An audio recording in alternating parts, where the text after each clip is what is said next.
Good morning, Boker Tov, on this fine Sunday morning as we begin a new month. Last week was Rosh Chodesh, Wednesday and Thursday was Rosh Chodesh Cheshvan, and both the month and the parsha that we read yesterday is very much connected to the flood that we read about in Parshat Noach.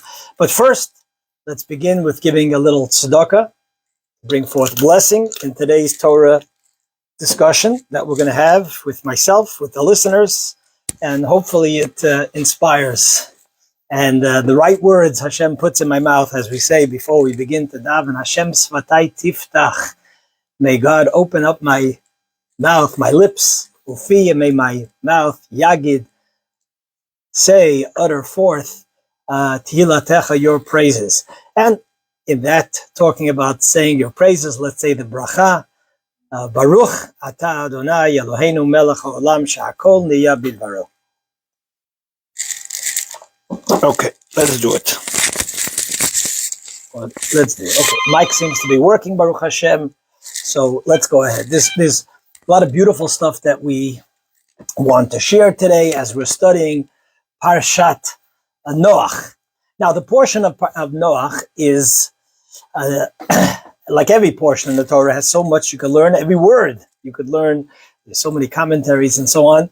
But the main theme and what the Parsha is known for is the story of the flood, where God says to Noach, let me bring here a chumash. I have a chumash, which, by the way, just to promote, this is a wonderful chumash. It came out 3 years ago. It's called the Kalmanson edition, the book of Genesis, with commentary and insights from 500 sages and mystics. For now, they only have it compiled by a childhood friend, a brilliant individual. His name is Rabbi Yankee Tauber.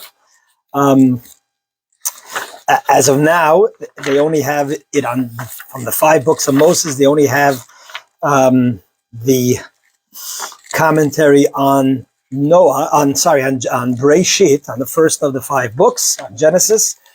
And in my opinion, in my humble opinion, it is the best sort of, when you talk about an overall chumash, an overall Bible and its commentary, in my opinion, it is the best chumash that's out there. You have certain chumashim that focus on different areas, on Rashi, on Chassidus, and they're wonderful chumashim. But an overall comprehensive chumash, this is the best that's out there. Whoopsie, sorry for that.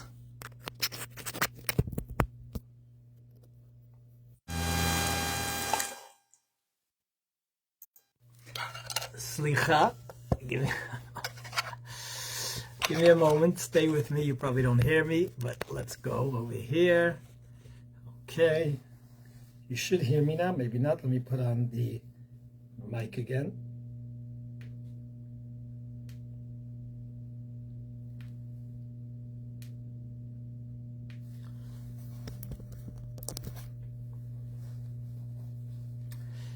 I don't think you could hear me. Somehow it's blinking over here, and I don't know if the mic broke when that fell. Oh, here we go. Okay. My apologies. I hope you're still with me.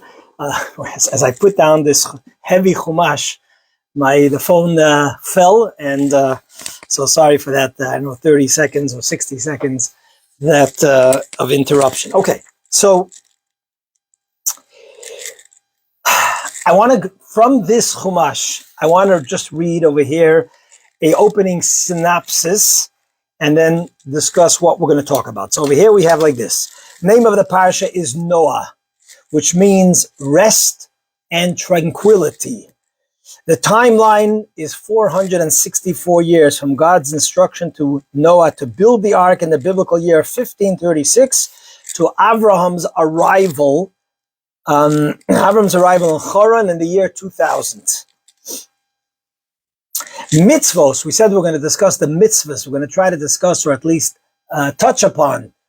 Thank you for that feedback. Appreciate that. So here we're going to talk about the mitzvos So in this week's parsha, it talks about the 7 Noahide laws, prohibition against murder. This is the first time in the Torah that the Torah specifically gives us a prohibition against murder, even though it's one of the 10 commandments, and it is repeated in the Torah. But in this week's Torah portion, Parshat Noach, the Torah, for the first time, explicitly tells us the prohibition against murder, even though in last week's Torah portion, when Cain kills Abel, God holds him accountable, but it does not say over there a specific prohibition.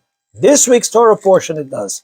And finally, in this week's Torah portion, it also gives us the mitzvah and observances. And I guess why he calls it observances, because this last thing, as important as it is, there is a machloket, there's a disagreement in the Talmud whether this is a biblical or a rabbinical prohibition, although it is a prohibition.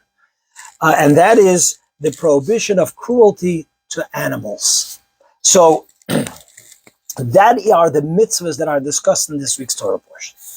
Now, the title of the class is, why or do you eat fish on Shabbos? Now, to many of the listeners here, my dear friends, most of you probably eat fish on Shabbat because that is a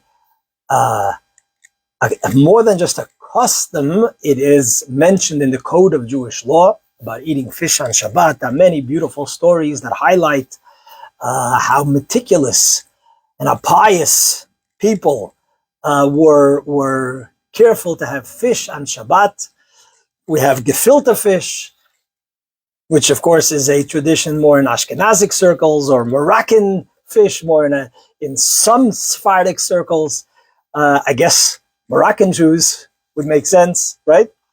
And there is even an interesting statement that there are 3 dags. A dag in Hebrew means a fish, dagim, dag.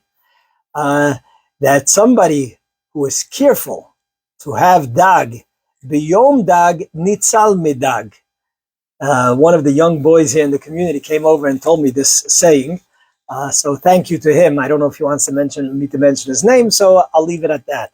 Now, what does that mean? It means one who has dag meaning fish, on Yom Dag, on Shabbat, which is Yom Dag. Let's see if you could guess why Shabbat is referred to as Yom Dag.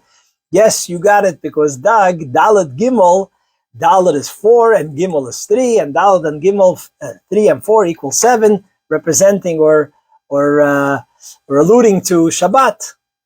And what does it mean, Nitzal Midag? He is saved. He is saved from Dag. Dag is an acronym for Din Gehenom. He is saved from being judged in Gehenom, in hell. And so, of course, the question is, why would just something like having fish on Shabbat save one from Din Gehenom, from being judged in Gehenom? Now, on the most straightforward level, the answer is that fish was always a precious dish. It wasn't a basic staple. And by having fish on Shabbat, you are showing how valuable Shabbat is to you. And therefore, since Shabbat is compared, as we say in the prayers, Mizmar Shir Yom HaShabbat, and we say also that Shabbat is a taste. It's reflected in many of the songs that we sing on Shabbat. Shabbat is a taste of the days to come, of the world to come. And therefore, even on a spiritual level, Olam Haba is compared to the world to come. So on a straightforward level is by cherishing and showing how important Shabbat is to you. Therefore, Nitzol, you merit to be rewarded by experiencing Shabbat, true Shabbat, even in the world to come, even during the time in your afterlife, after 120. The Talmud, very famous story, they make children's book out of it, of Yosef Mokir Shabbat. Yosef, the Talmud has a beautiful story of Yosef, a fellow by the name of Yosef who treated Shabbos so dearly, and he was rewarded greatly. He was a man of poverty, but then he was rewarded with great wealth because he valued the Shabbat. Mokir Shabbat, he held the Shabbos dear. And how did he do so specifically? By always making sure that, as poor as he was, to have a beautiful large fish for Shabbat. How does this connect with the flood?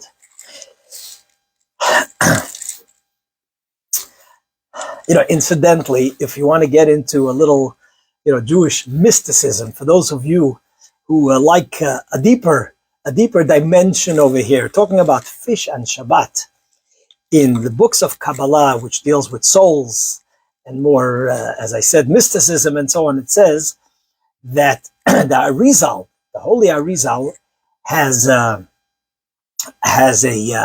whole sefer called, or a whole shar, a whole section called Shar HaGilgulim, that talks about the souls and their reincarnations. And he talks about many fascinating things of how we see different personalities throughout history.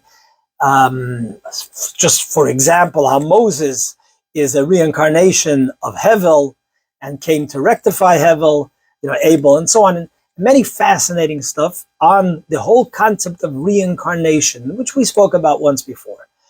And there in Kabbalah, I'm not sure, I'm not a proficient in Shar HaGilgulim, but others write that Al-Pi Kabbalah, from a Kabbalistic perspective, there are souls that sometimes need a little fixing, and they become reincarnated in a fish. Don't ask me how that works.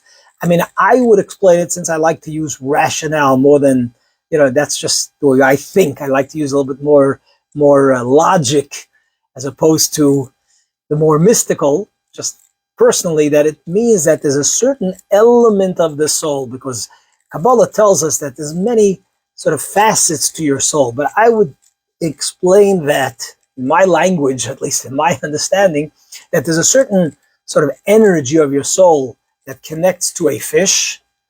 And when a tzaddik, or a person, honors the Shabbat, and eats that fish for the sake of Shabbat, for the holiness of Shabbat, he actually brings elevation to that soul's reincarnation that needs a little tikkun, a little fixing. Something that's mentioned in Kabbalah. And there's a fascinating story about that too, but we have a certain limitation of time. One story I will share, there's several stories. One story I will share is that the Maggid of Mizrich, the holy student and later leader of the Hasidic movement after the Baal Shem Tov, used to, before Shabbat, would go into the kitchen while they were preparing the meal for Shabbat for the table of the rabbi and his students. So the Maggid of Mizrich would put a little thread, like a red thread, on one of the pieces of the fish, and he would mark sort of his piece of fish, and would make sure and tell those serving that it is that particular piece of fish that they should serve him at the Shabbat meal. And it was understood that the Maggid, with his holy eyes, was able to see who and which soul he needed to bring aliyah and tikkun, elevation and correction, so the soul could find its total and complete and wholesome peace through the Maggid eating that piece of fish. Okay, that's on a mystical level. But let's get back a little bit down to sort of the halachic, or the more sort of revealed dimension of this discussion. And this beautiful stuff over here.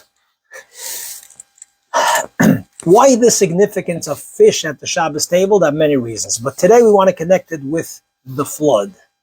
We find an interesting thing by Noach and the flood. The Torah tells us, let me read the parsha itself. So we always like to include the holy words of God. And here it says, it begins with Eila Toldat Noach. These are the offsprings of Noach. Noach was a tzaddik. Noach ish tzaddik, tamim haya bedorotav. Noach was a righteous man. He was wholesome in his generations. Et ha'elokim et halach Noach. Noach walked with God. Then the Torah continues and says, I'm skipping a couple of verses. We turn the page over here, and it says, Vatishachet ha'aretz lefnei Elokim, and the earth became corrupted before God. Vatimalei haaretz chamas. I'm not making that word up. It says chamas over here.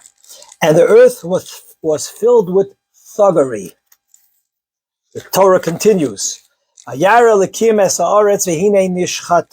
God saw the earth and it was corrupted. As all flesh had corrupted its way upon the earth. And therefore, the verse continues, the Torah continues, the narrative here continues, God says to Noach, the end of all flesh has come before me, or read in modern Hebrew, the end of all flesh has come before me, as the earth is filled with thuggery from them. And here I will destroy them from the earth. Hashem is essentially, God is calling for a full reset. But then we find an interesting thing. We find that it says over here, later on, the verse continues and tells us that God says that he should bring a representative or a representation of all life into the Teva. And that's how they survived. Obviously, this is all miraculous and so on and so forth, but nevertheless, God gives Noach instructions to build an ark, to bring from all Mikol Hachai, and so on. The question that commentaries address, and the Torah seems to leave out, that it does not say that Noach went ahead and brought from all the fish into the ark. What's the story with the fish? It says he bought from the animals, he bought from the birds, he bought from his family. What happened to the fish? So here, the commentaries tell us, and it's alluded to in the nuance of Torah, because the Torah says, repeats, Ki yishchit kol b'asas darkei al ha'aretz, that all of creation, meaning like this, man's action impacts the world around. When man is corrupt, even the animals and creation, and even the vegetation is impacted by that energy, by that sort of sinful, negative energy impacts the world, that the world becomes unclean, which is why God brought a flood. And as it says, especially in Hasidic teachings, that represented like a mikveh, like one big mikveh of purification for the world. But it says al-har, it's upon the land.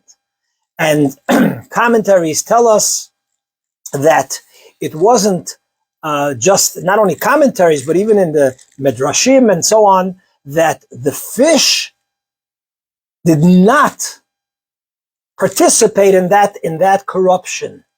Animals participated in that corruption, but not the fish. The fish remained pure, and therefore the fish survived and were protected during the flood. Yes, fish could swim in the water, but we know that the flood waters was raging, boiling waters.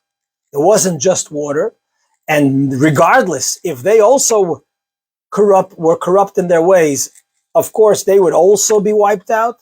But no, the fish were not affected by the flood waters because they remained loyal to the ways and commands of Hashem in how they are supposed to reproduce, etc. Whereas man and the animals were corrupt. And therefore, says the Ben Ish Chai and other commentaries, that is a reason why we eat fish on Shabbat. Because Shabbat represents that we remove ourselves from all the raging waters that the flood represents. We remove ourselves from the mundane world out there, from the distracted world out there, from even the sinful world out there. Shabbat is a time of holiness. And one of the ways to enhance the holiness of Shabbat is by consuming fish, because fish also remain pure and were not corrupted. So what better food is there to eat on Shabbat than fish? And we start the meal with a fish dish. And that is sort of a deeper meaning of the consumption of fish, say some of the commentaries, that is customary for all of us to eat on Shabbat.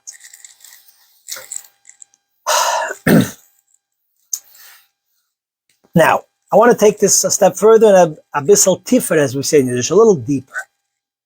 Hasidic thought, based on uh, based on commentary and so on, takes this whole story of the flood a little deeper and its relevance to us in our personal avodah, in our personal service, in our personal struggle, in our personal self-improvement. Um, let me shut this down. Let me put this on Do Not Disturb. Sorry. So this is a deeper understanding of it. And I want to preface this by a statement a little bit later here in the parsha. After God says that I'm going to bring a mabul, it says the following. The flood was 40 days upon the earth. Vayirbu hamayim, and the waters increased. Vayisu es hateva, they lifted the ark. Vatore meyal haaretz, and it rose upon the earth.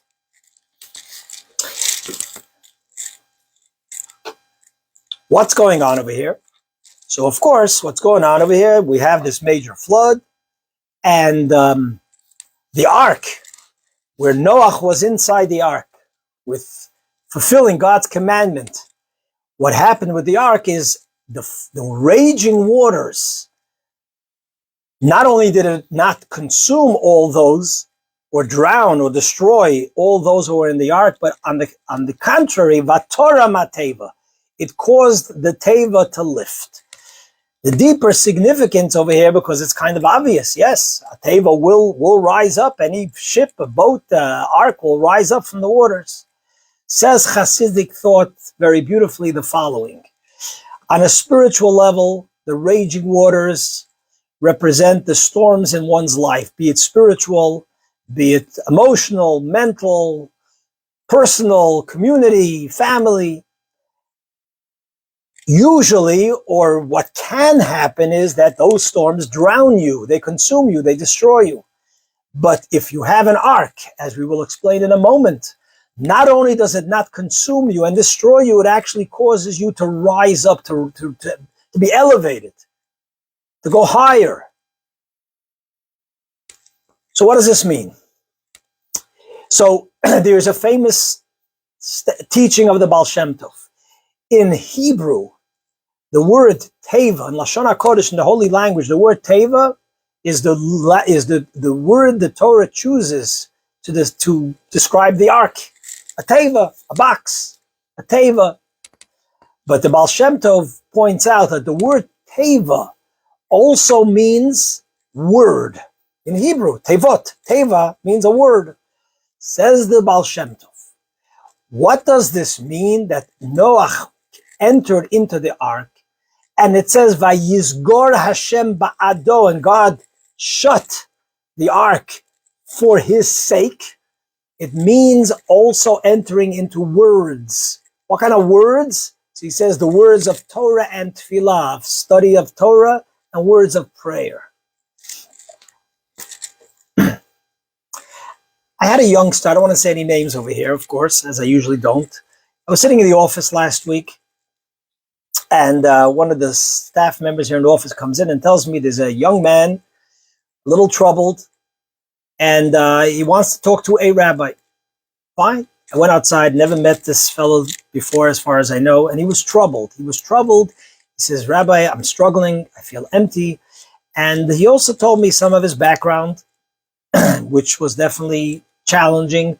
And he also mentioned to me a story of where he was let off from his job. So he had a lot of storm in his life. And so these storms in one's life happen. And as I explained to this individual, that these storms happen because it challenges us to find deeper inner strengths within ourselves, so that vatora mateva ma'aloret, so that we rise up higher. But in order to do so, how do we rise up higher? Is by bringing and connecting within our deepest self to something greater than us, something holier than us, something that's more powerful than those storms. And that, says the Baal Shem Tov, is what on a deeper level it means that Noach went into the ark. There's a raging storm out there. There's a storm that's wiping everything else out. And that could mean a moral storm, a personal moral storm, a society which has, as with the Teva and Noach, so many things that the Torah tells us of what God was unpleased that brought the flood and needed a reset are things that we're dealing with today in the world around us. But the good news is that we each have an ark that we could go into. Vayizgor Hashem ba'ado. So this is what I want to sort of bring home over here. There are three ways that a person can respond to those raging waters, to that storm. And here we speak mostly about a spiritual storm, a godly opposed values and challenging to our purpose and mission, a life type storm. There are three ways that one can respond. One way, which sadly happens often to many and even to ourselves at given times, is that we drown in the raging waters. We drown in the raging waters. We succumb to the pressures of life in general. We succumb to outside and debased influences. We succumb, we drown. That's one way. There's another way, which is the fish. The fish, Kabbalistically, spiritually, represent what is called in Kabbalistic terms, Alma de Iskasia. They represent creatures or creation which are totally in sync with the energy that constantly creates them, with the godly energy that creates them. They are totally not affected at all. They remain above. They are just not affected by the raging waters. It doesn't impact them. They are so connected with their holy source. They're so righteous. And we all know people like that, or we have moments when we are in that kind of state where we are like the fish in the water. Just like fish in the water, you see the water, you see the source of life. You don't see them. So too, we are so connected and so clear the way everything comes from Hashem, and our every moment, every breath that we take is Hashem's kindness, that we're not corrupted by those raging waters. But then, most of us, and at most times, we are affected by it. And what do we need to do? What we need to do is we have to enter into a teva. God, in His great kindness, has given us that ability, that access, that we could totally enter, not just superficially, but enter into the words of Torah and Tefillah, into our personal ark. And when we make that commitment, there could be stormy waters out there.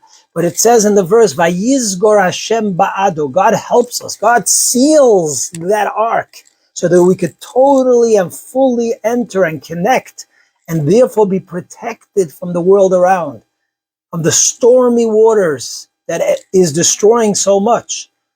And the result of that is not only that we save ourselves, but from that, Noach went ahead and rebuilt the entire universe that we have today.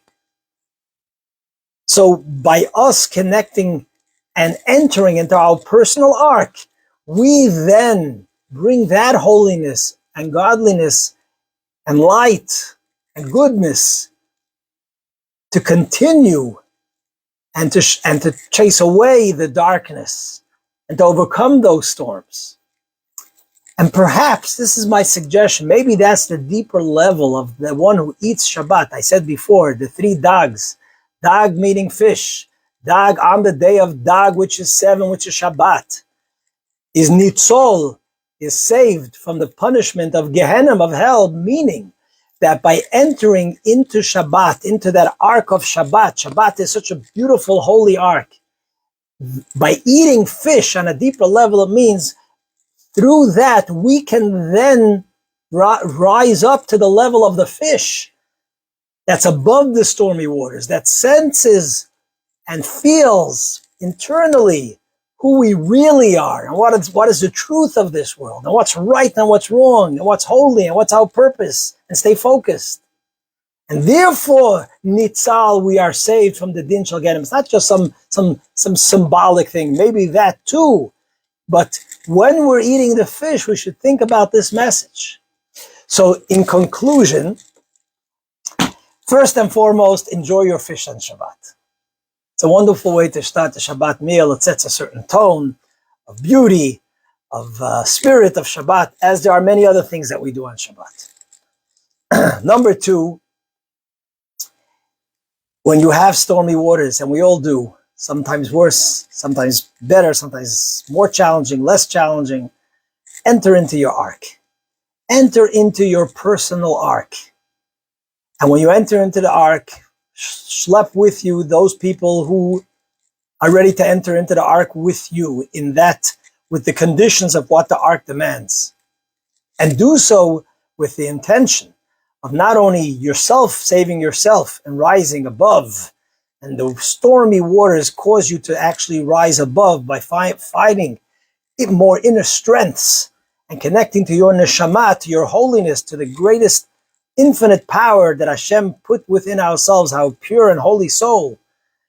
But that will also impact that the ma'at or, the little bit of light, and a lot of light, of course, will be docha, will push away all the darkness. I will conclude. The Medrash tells us that in the ark, Noach and all the animals were like in a Mashiach-like, in a Messiah-like state, which is why they didn't bite each other, which is why they lived peacefully. So by learning this lesson and inspiring ourselves to take it seriously, we will merit to what the prophets tell us, to the world of how it's meant to be with the coming of Mashiach speedily in our days. Have a wonderful week, a wonderful Shabbat. Enjoy your upcoming Shabbat with a delicious fish, whether it's gefilte fish if you're an Ashkenazic Jew, whether it's sushi, which has also become a modern American custom, or whitefish, or whatever it might be. So sein zu gesund. Of course, don't forget to make a bracha hamotzi and kiddush first, and have a fantastic week.